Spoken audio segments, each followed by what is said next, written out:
Muy bien, vamos a seguir con esta clase sobre la redención, que es muy importante para la iglesia de hoy, porque hablamos mucho de la justificación, del perdón de los pecados y también del don que Dios nos da acerca de la justicia o la rectitud moral de Jesucristo que se recibe por fe en Él. Y entonces Pablo nos instruye, voy a leer lo que Pablo dice, porque eso siempre me ha animado, porque tenemos que entender quiénes somos en Cristo. Y en Romanos 6, después de hablar de lo que tenemos en unión con Cristo, él dice, de la misma manera, después de hablar de cómo morimos con Cristo, resucitamos con Cristo, unidos a Cristo, de la misma manera también ustedes considérense muertos al pecado, pero vivos para Dios en Cristo Jesús. Por lo tanto, no permitan ustedes que el pecado reine en su cuerpo mortal, ni obedezcan a sus malos deseos, no ofrezcan los miembros de su cuerpo al pecado como instrumentos de injusticia. Al contrario, ofrézcanse más bien a Dios como quienes han vuelto de la muerte a la vida, presentando los miembros de su cuerpo como instrumentos de justicia. Así el pecado no tendrá dominio sobre ustedes, porque ya no están bajo la ley, sino bajo la gracia. En otras palabras, la redención o el brazo fuerte del Redentor pagando el precio, y el precio fue el sacrificio y la resurrección de su Hijo, el precio de la sangre, no nada más nos da la justificación o el perdón, pero también nos da libertad. ¿Libertad de qué? De dominio de mi naturaleza. Y por eso Pablo me anima, David, considérate no como muerto en pecado, esclavo de pecado, pero como esclavo a Dios y esclavo a la justicia de Dios, que dice en el siguiente párrafo. Entonces hay que pensar, pues sí, positivamente, pero positivamente en estas verdades tan positivas. Morimos con Cristo, resucitamos para vivir una vida nueva y también para ser rescatados de dominio de pecado, para vivir para Dios y para su justicia. Pero ahora vamos a hablar de tiempos, porque en el Nuevo Testamento los apóstoles siempre hablan de nuestra salvación en tiempo pasado, tiempo presente y en tiempo futuro. Tomamos una palabra: santificación. El momento que fuimos regenerados por Cristo, fuimos santificados, o es decir, apartados, separados. ¿Para quién? Para Dios. Pero eso no implica perfección, eso implica también un proceso que empezó. Tiempo pasado, fui santificado. Tiempo presente, estoy siendo santificado. Entonces, Dios está obrando en mí para santificarme, usando la palabra de oración y los demás medios de gracia para que crezca hacia la santificación. Y cuando yo veo a Cristo, voy a ser así como Él, voy a ser puro porque Él es puro. Y por eso Juan me anima a vivir puro ahora, porque estoy creciendo en pureza hacia la pureza. Ok, santificado pasado. Experimentando la santificación ahora, creciendo en gracia presente. Seré santificado, perfeccionado. Pero también fui redimido. Cuando experimenté la muerte y la resurrección por medio de mi unión con Cristo, fui redimido, fui rescatado, fui liberado. ¿De qué? De dominio del pecado. Pero ahora estoy experimentando en un proceso continuo, creciendo también en mi redención, experimentando más y más y más libertad de la esclavitud. Pero este texto también enseña que mi redención es futuro, será consumado. Yo empiezo con Romanos 8:23. Ya no solo ella, sino también nosotros mismos que tenemos las primicias del Espíritu, gemimos interiormente mientras aguardamos nuestra adopción como hijos, es decir, la redención de nuestro cuerpo. Entonces todavía estamos esperando la redención. En este caso, él menciona lo físico. Estoy esperando la redención ¿de qué? De mi cuerpo.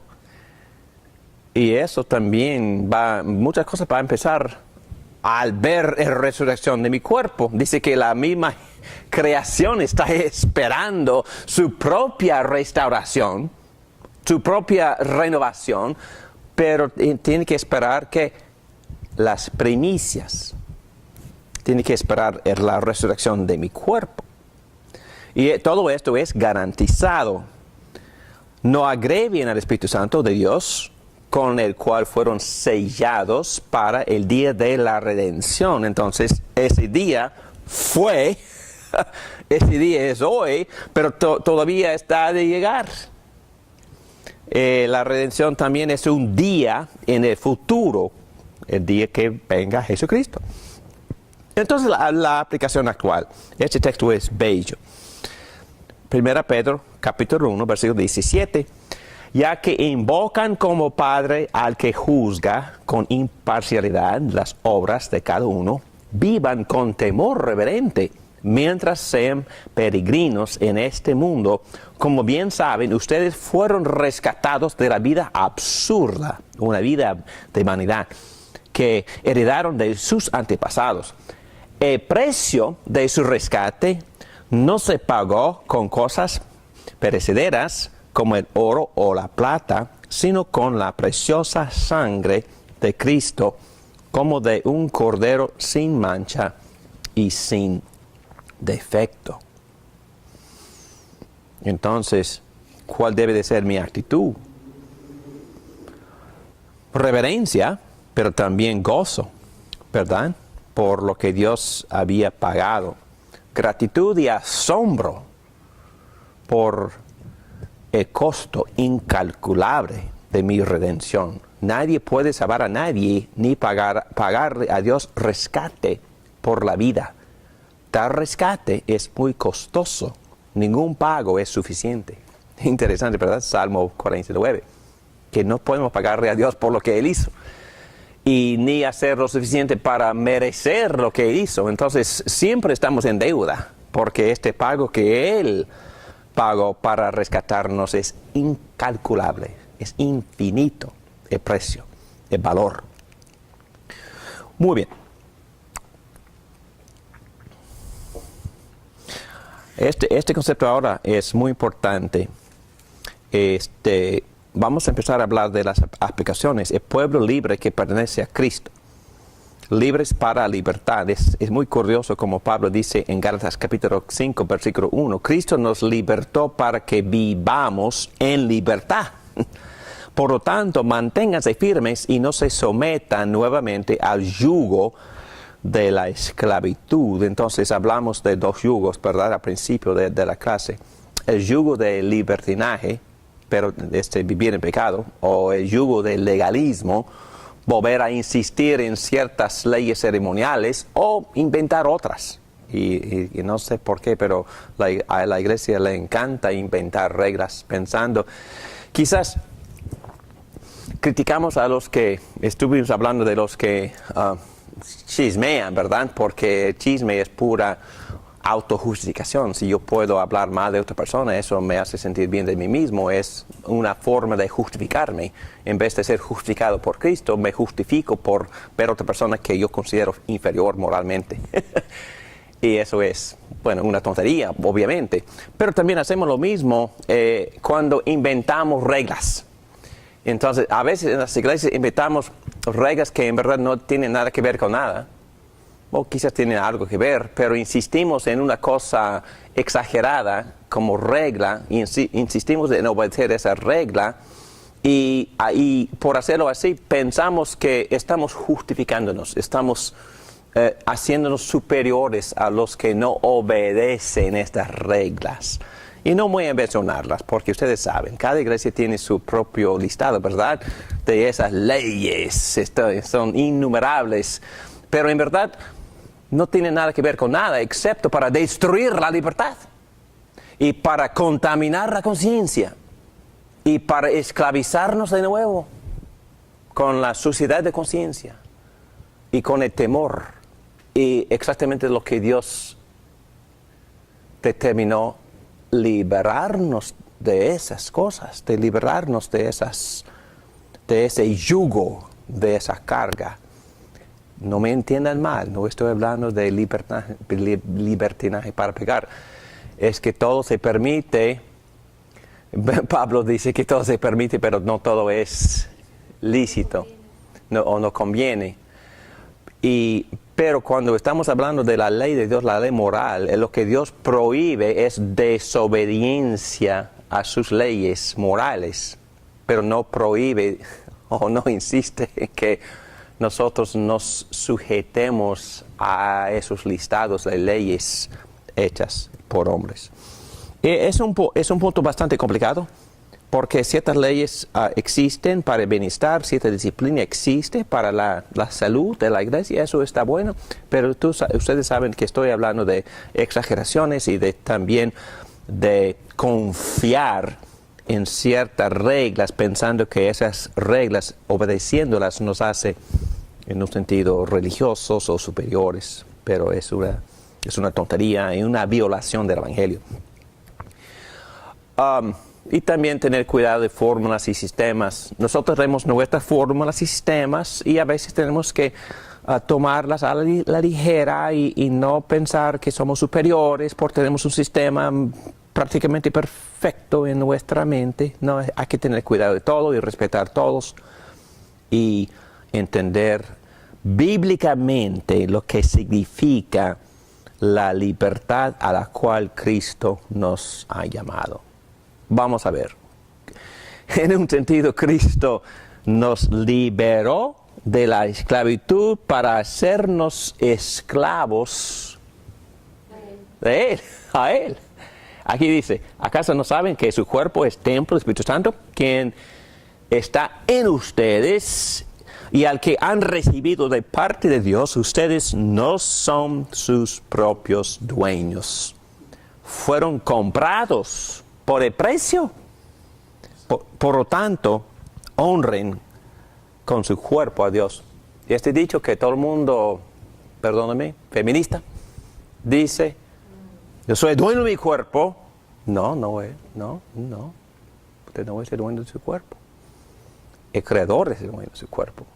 Y es más, el Redentor que fue a comprar de nuevo su cuerpo es el dueño de su cuerpo. Hónralo con su cuerpo.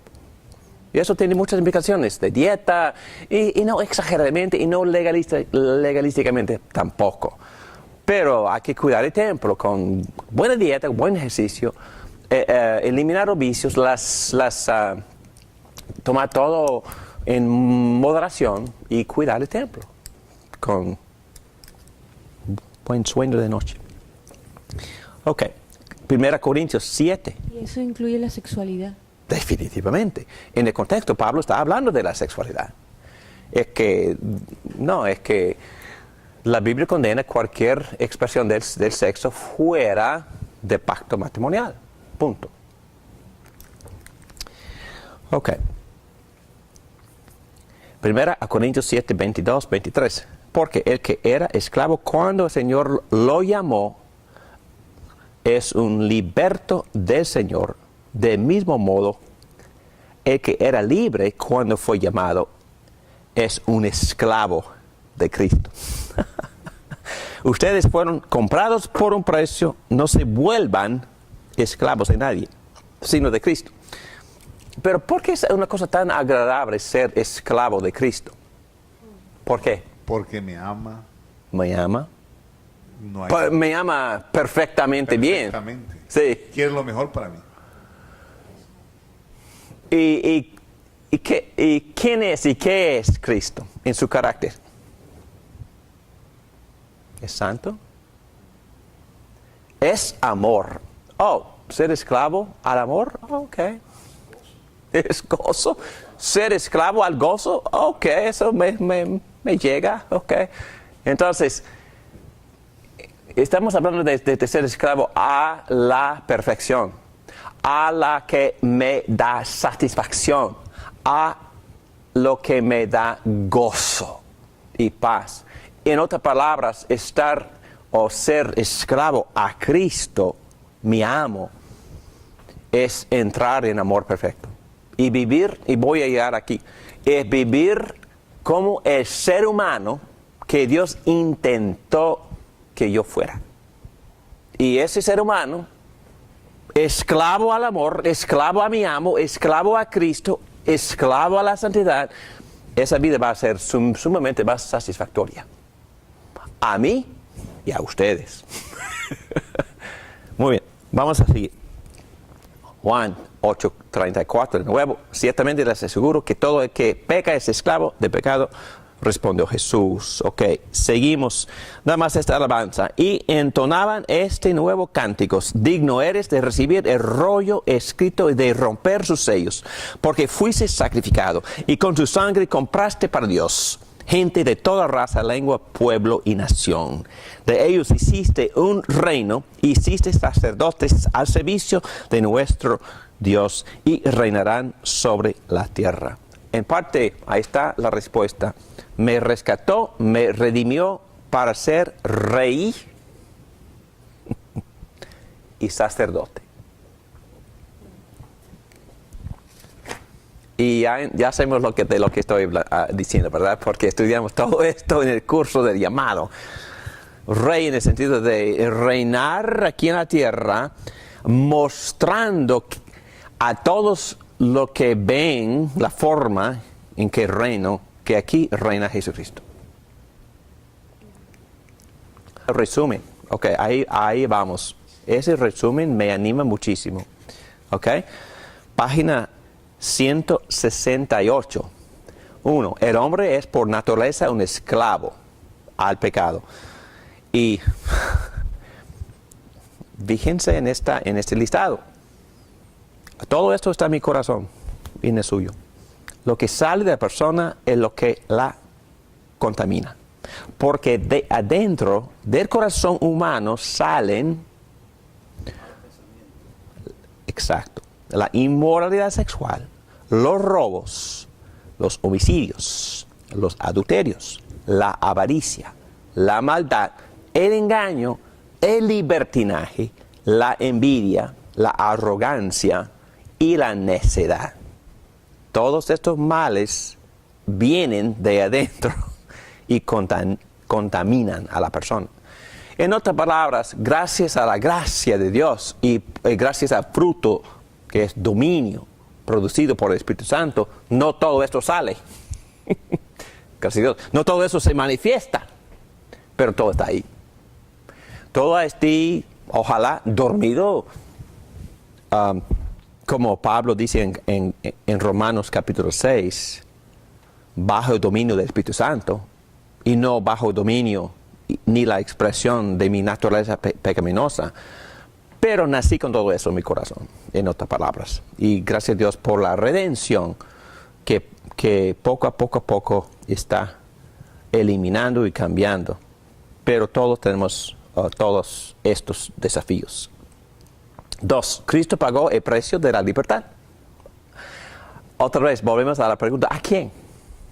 En verdad, hablando o exponiendo esta metáfora en la Biblia, no se dice. ¿Ok? Por implicaciones a Dios, pero no se dice, porque es una regla de la hermenéutica. es que no debemos de imponer más contenido en la metáfora que los apóstoles o Jesús mismo pone, ¿ok? Pero por implicación, porque otras metáforas, tal como la propiciación y la justificación, es que Dios mismo recibió este pago.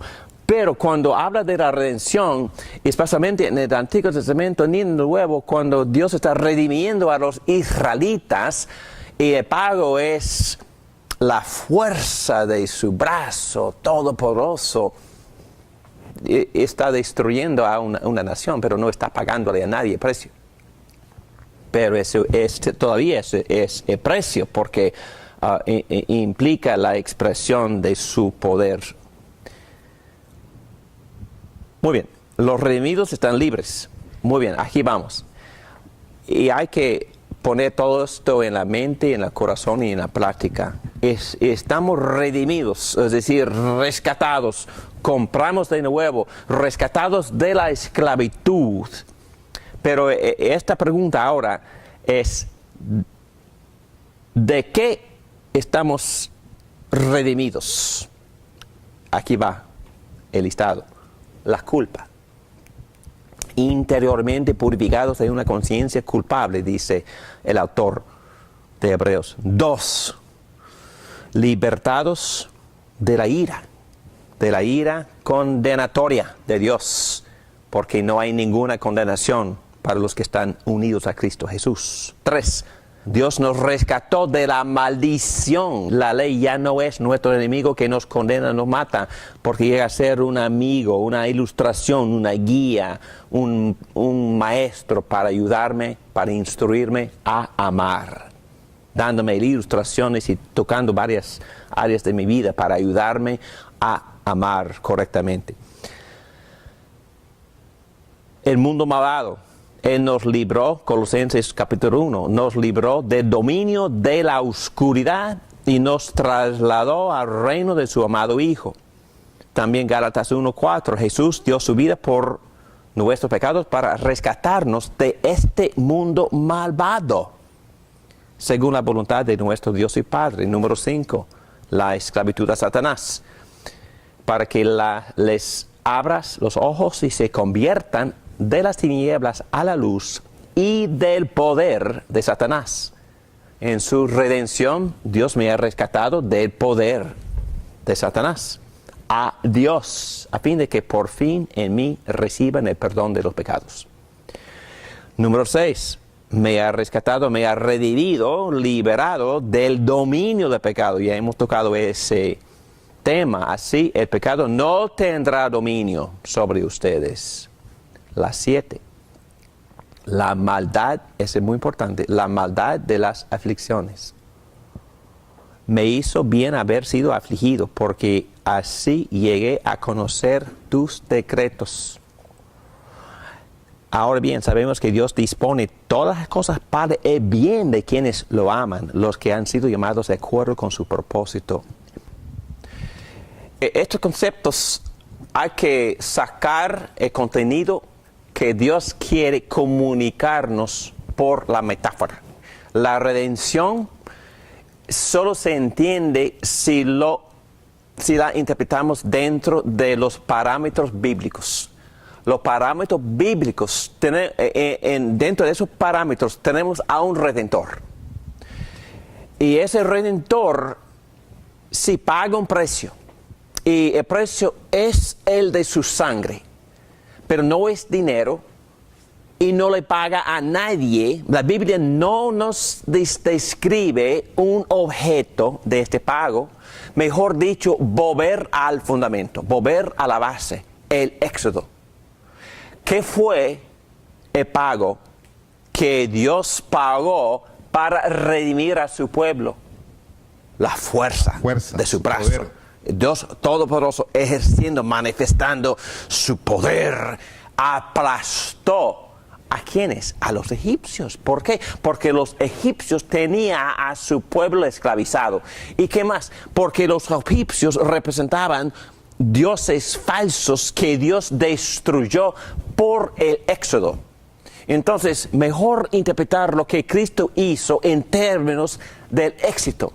No fue dinero que la Biblia nunca, en la historia de la iglesia, hemos estudiado en clases anteriores, erramos en tratar de determinar a quién se le pagó.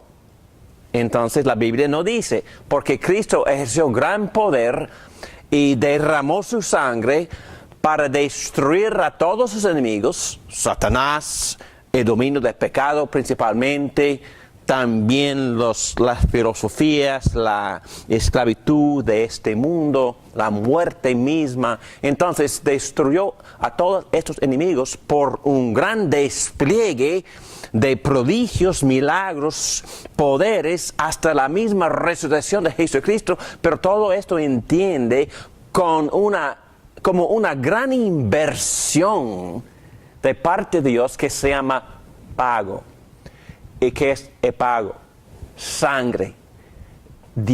Entregando su vida, Dios mismo, en Cristo Jesús, pagó. Y con ese pago, con este rescate, nos redime del poder de Satanás, del dominio del pecado y de este mundo oscuro. ¿Ok? Muy bien. Seguimos porque hay mucho más en este paquete que se llama redención. Esta redención nos rescata de la maldad de las aflicciones. Y ya nombramos los textos. Y digo la maldad porque no somos rescatados, redimidos, inmunes de las aflicciones. Como ya dijo, ¿verdad? En este mundo tenemos aflicciones. ¿Todos cristianos también? Claro que sí. Y es que vamos a tener que sufrir todo lo que los demás sufren.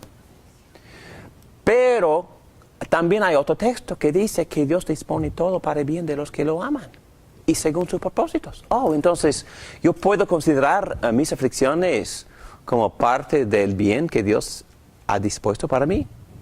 ¿Qué cosa? Sí. Entonces, en ese sentido, Dios me ha redimido de la maldad de las aflicciones. No de las aflicciones, pero de la parte negativa, de la parte destructiva, de la parte desanimadora. Porque yo puedo considerar mi prueba, mi aflicción, ¿como qué? ¿Qué es el propósito que Dios tiene para esa aflicción en mi vida? Usarla para bien. Para bien. Y el bien más grande que dice el siguiente versículo es conformidad a la imagen de Cristo. Entonces, ¿qué pasa cuando sufro? Momentito. Cuando sufro, ¿qué hago? Si estoy pensando bien, como cristiano, como hijo de Dios, ¿a dónde voy? A Dios. Y estoy ahí en conversación de Dios constantemente y he compartido con algunos, pasamos por una prueba en nuestra familia y hemos estado reuniendo por una vez, 2 veces al mes para orar como familia, que una cosa que nunca hemos hecho en 10, 15 años, pero ahora sí. ¿Por qué? Por la aflicción. Y eso es bueno, sí, es buenísimo, porque Dios ha quitado la maldad y en vez de maldad me da bendición y gracia por medio de la aflicción, porque cuando nos acercamos a Dios, estando en la presencia de Dios, estamos ahí influenciados por Dios y crecemos espiritualmente y crecemos en madurez y llegamos a ser más santos así como Él, como dice Hebreos 12. Ese es el propósito. Entonces no hay maldad en mi aflicción, es bendición. Y es más, y he tenido esta conversación recientemente con varios. Si yo peco y sufro las consecuencias y soy hijo de Dios, ¿también esas consecuencias me sirven para mi bien? Sí. Definitivamente que sí. Entonces yo considero las consecuencias de Dios no como retribución, porque Cristo ya fue castigado por mí, pero como disciplina sí, como disciplina que me ayuda, que me empuja a Dios, disciplina que yo interpreto como bendición de gracia, es consecuencia de mi pecado, pero no me desespero porque Dios está usando, no pecamos para que crezca la gracia, no estoy diciendo eso, pero pecamos y la misma consecuencia me sirve para mi bien, bajo la soberanía de mi Dios Padre compasivo, que sabe usar estas cosas en mi vida para mi bien. Y es precioso cuando una persona entienda que no tiene que literalmente suicidarse. Y he hablado con varios, con pastores, que están a punto de suicidarse porque han hecho algo terrible o que han sufrido una prueba y no ven escape.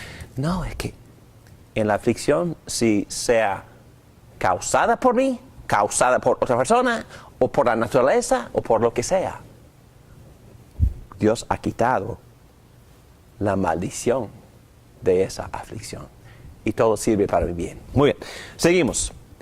El aguijón de la muerte. Bueno, Dios no me rescató de la muerte. A menos que Cristo venga primero, voy a morir. Pero no tengo que temer la muerte. No tengo que temer la condenación. ¿Dónde está, oh muerte, tu victoria? ¿Dónde está, oh muerte, tu aguijón?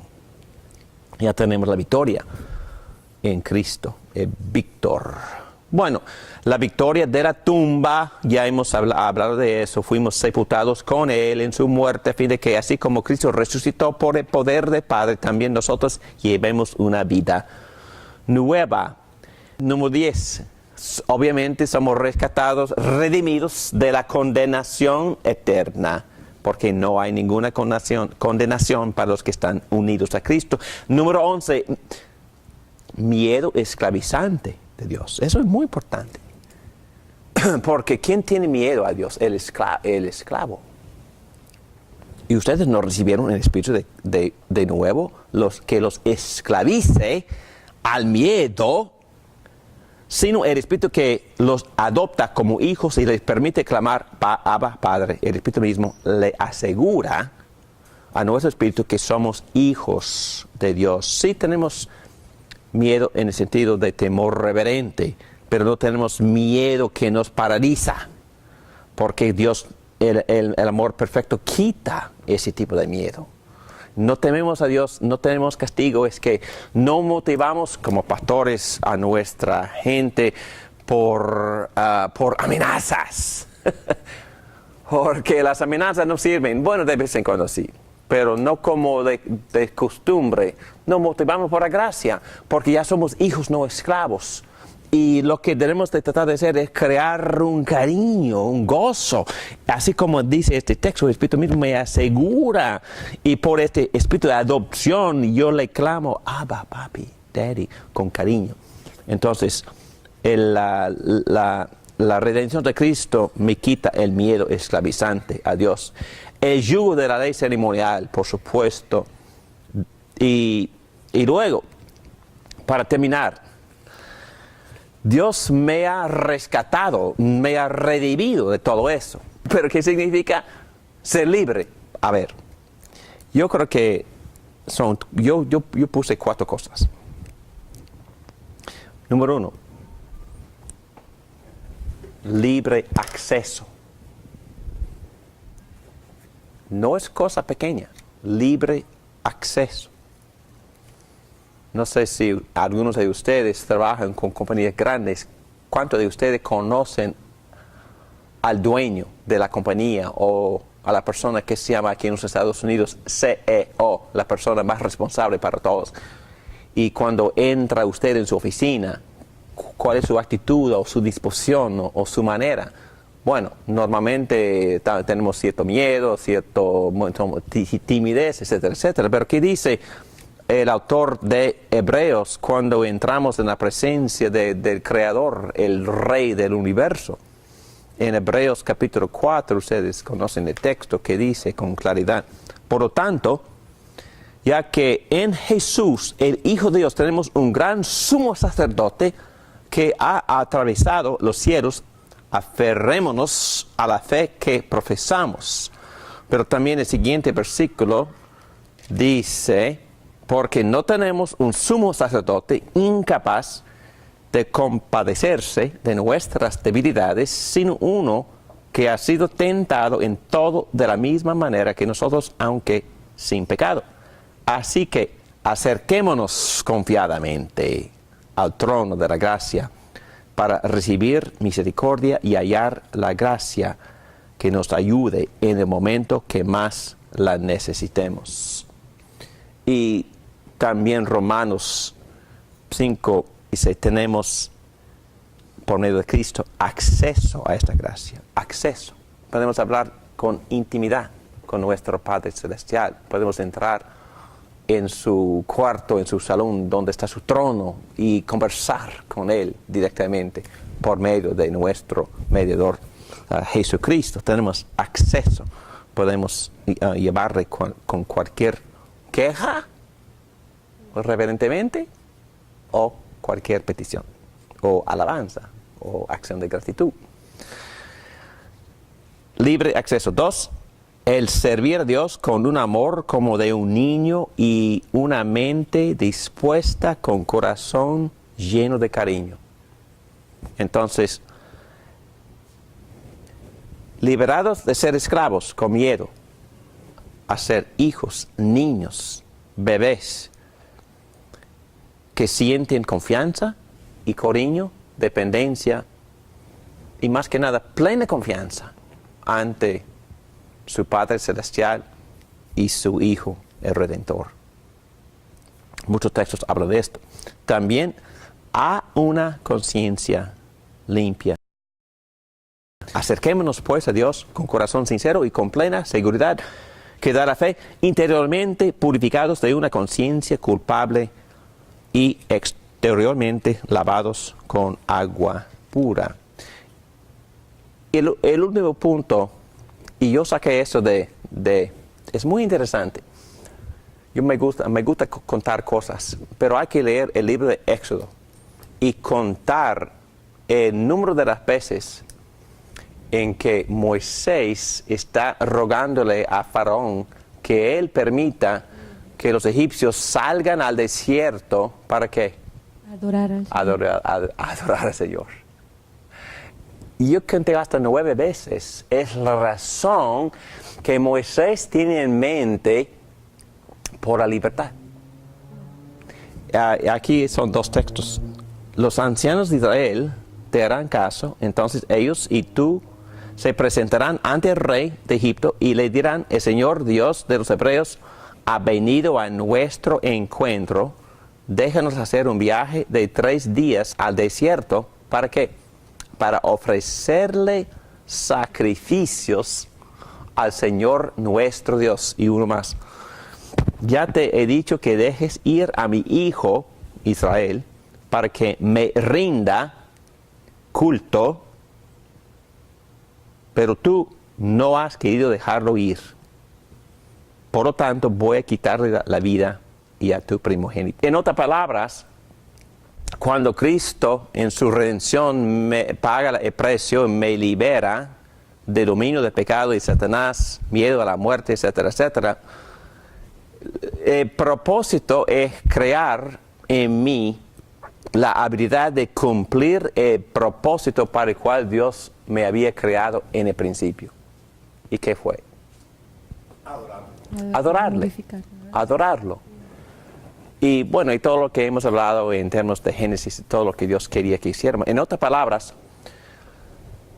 y eso suena un poco sencillo, pero en palabras sencillas, cuando Dios me rescata por medio del Redentor que se llama Jesucristo por el precio de su sangre, y me pone en libertad, en verdad, libertad implica David al fin puede llegar a ser un ser humano. Un ser humano. Un ser humano hecho a la imagen de Dios. Un ser humano con la naturaleza que Dios quería que yo tuviera desde el principio. Llegar a ser un ser humano. Llegar a actuar humanamente. Libres para poder servir, para poder amar, para poder adorar, para actuar manifestando el fruto del Espíritu Santo: gozo, paz, fidelidad, mansedumbre, amor. Estas características del fruto del carácter de Cristo. Entonces, Dios está modelando, pero tiene que liberarme de otro molde para remoldearme a la imagen en el cual Él me había creado en el principio. Quiere que ser un buen hijo, un buen ser humano. Quiere seguir reconstruyéndome, recreando, renovando esa imagen para que viva como un buen ser humano. Un buen ser humano que ama, que sirve y que adore y que entienda el propósito de vivir glorificando a mi Creador y gozándome de mi relación con Él. Que Dios le bendiga. Gracias, Padre, por estas bendiciones de tu redención, incalculables, innumerables. Gracias, Padre, por liberarnos para que seamos libres, libres en Cristo, esclavos a Cristo, a su amor, a su santidad. Ayúdanos que vivas en nosotros y que sigas transformándonos hacia esta imagen en la cual fuimos creados.